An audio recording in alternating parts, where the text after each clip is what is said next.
Welcome your host this morning, the director of the Walt Disney Archives, Becky Klein.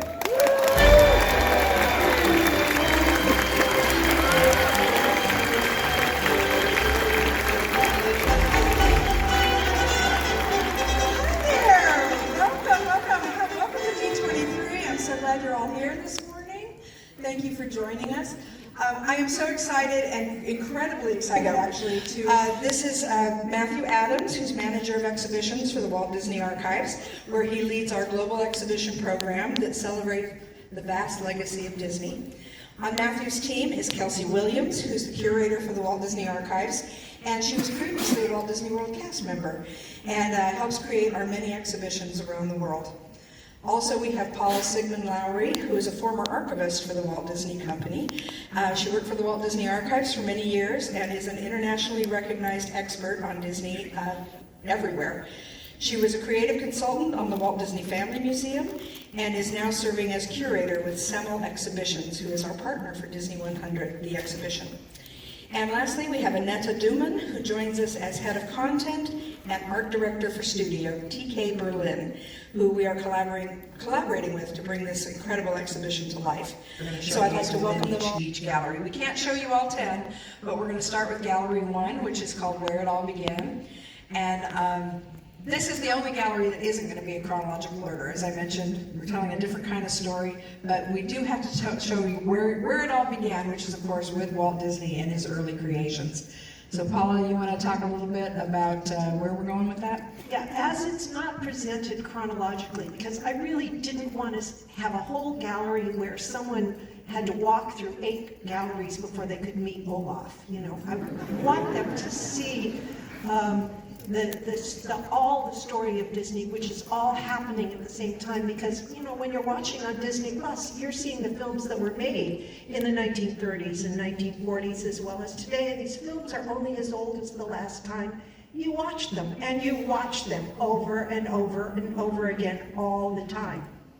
But to give you a foundation, we looked at a list that Dave Smith created when he founded the archives in 1970, and I joined him a few years later, which was my great privilege to start learning and deep diving into Disney history. He developed a list of the significant dates for the company, and the archives has continued to expand this list over the years.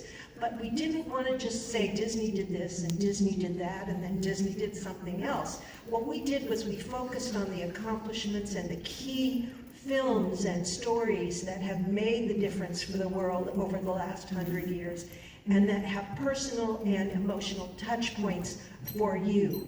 And we turned to Studio TK to say, how do we present this in a way that you get that feeling without having to read a gazillion pages of text?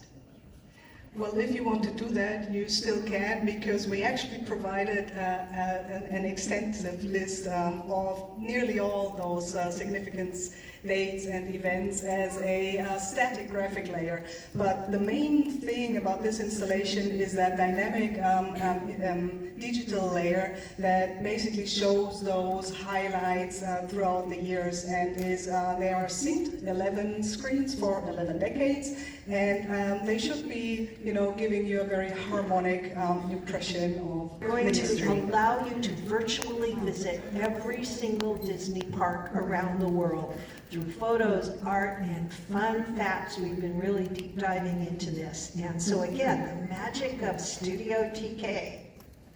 Yes, so we came up with the idea of a so-called deep dive table, and again, we wanted to make this accessible to as many people as possible. So A, we made it as large as possible given the space we're dealing with, and B, we came up with a very intuitive navigating system that would allow, you know, like from small to big, everybody to, you know, get a grip on the parks. And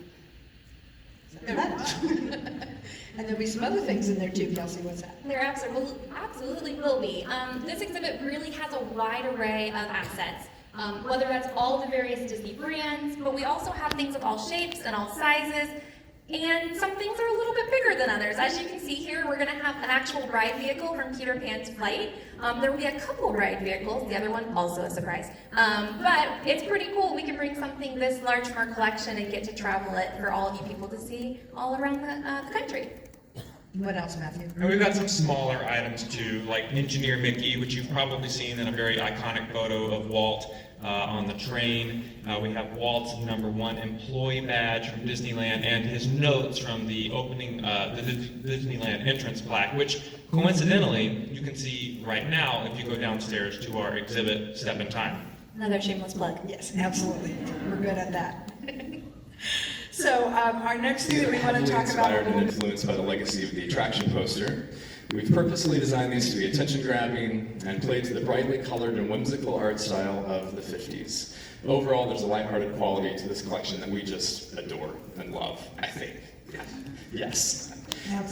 Tony Baxter said, "A great poster tells its story from a distance and needs to be glimpsed just briefly to work its magic." We held true to that principle, but if you stare just a little bit longer, you may start to notice some of the Easter eggs that we've baked into the art here, and we'll share a few of those here with you in a moment.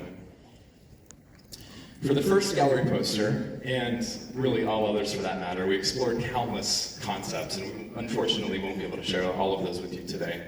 But one that we were all quite fond of for this first gallery depicts a young Walt sitting under his dreaming tree in Marceline, Missouri. I see some nods, yes.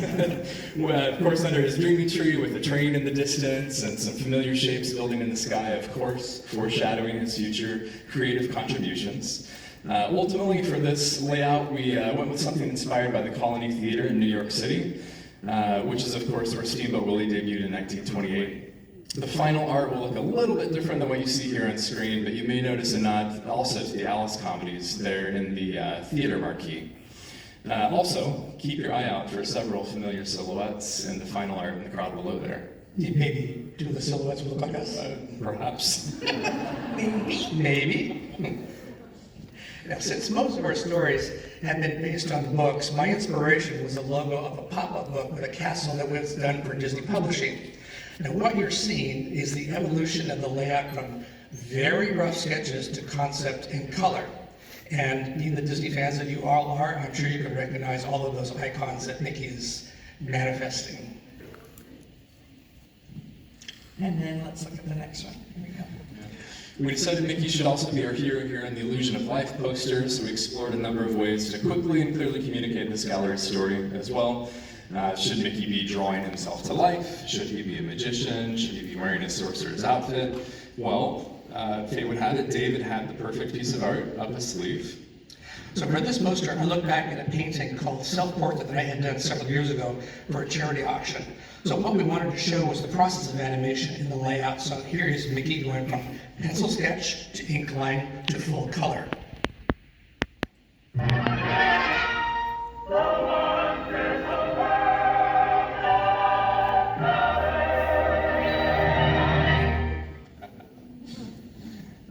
Let's talk color. As you can imagine, thank you, yes. As you can imagine, color is an integral part of the poster creation process. It has the power to trigger emotion, direct the eye, set the mood. We used vivid colors, clearly, and playful motifs inspired by the brilliant 50s era travel posters, my absolute favorite, and of course, Disneyland's attraction posters to bring this collection to life. Scrolling on screen here, you'll see a very small sampling of some of the color studies for several of our gallery posters. And I believe Paula wants a copy of every single one of these. Is that right? Me too. Okay. All right. Now this one is my favorite design of the assortment.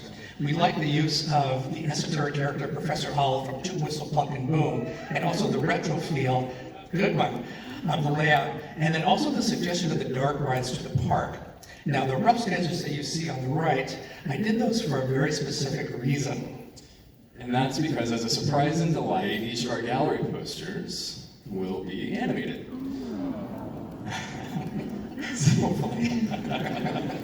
So happy you love it. And this is just an early test. So what you see here, like I said, is an early test of the magic of sound and music with Professor Al playing his saxophone. And that brings us back to the full collection. We won't be able to go through every